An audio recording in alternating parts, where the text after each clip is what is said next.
Why Charlie Sheen and Jon Cryer don't talk anymore? Shocking truth. I used to watch Two and a Half Men and assumed the chemistry had to be real. It felt effortless.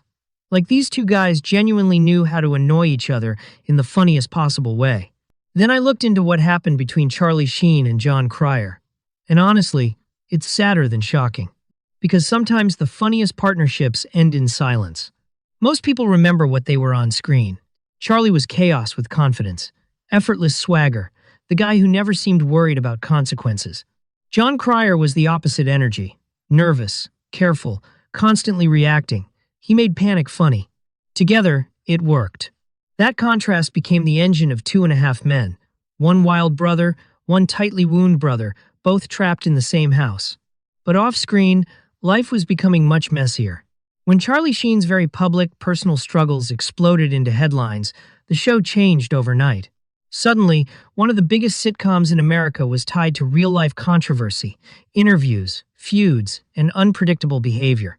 And this is where relationships often break. Not with one giant moment. With pressure, confusion, loyalty tests, public comments, things said in anger that can't be unsaid. Jon Cryer later spoke openly about caring for Charlie while also trying to survive the chaos surrounding the show. I actually felt for him reading that. Imagine showing up to work while the entire production feels unstable. People forget actors are coworkers too. They're not just characters frozen in reruns. Then came Charlie's firing from the series. That changed everything. Two and a Half Men continued without him, eventually bringing in Ashton Kutcher. For viewers, it was strange. For the people involved, I'm sure it was far more personal than audiences realized. Because once someone leaves under dramatic circumstances, everyone who stays gets judged. Stay loyal? You're blamed. Keep working? You're blamed. Speak kindly? Someone's offended. Stay silent? That gets criticized too. That's a no-win situation.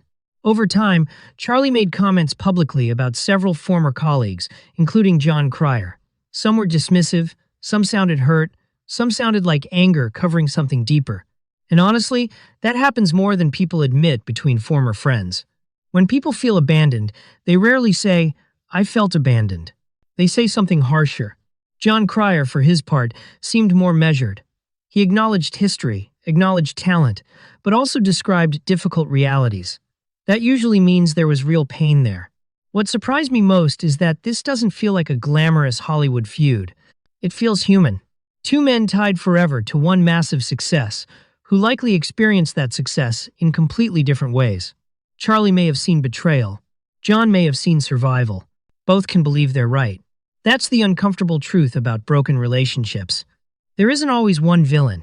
Sometimes there's addiction, pressure, ego, public humiliation, career fear, and years of unresolved resentment all mixed together. Good luck untangling that. I think people wanted a reunion story, a funny photo together, a nostalgic interview where they laugh about old times. But real life isn't written by sitcom writers. Some chapters don't get neat endings.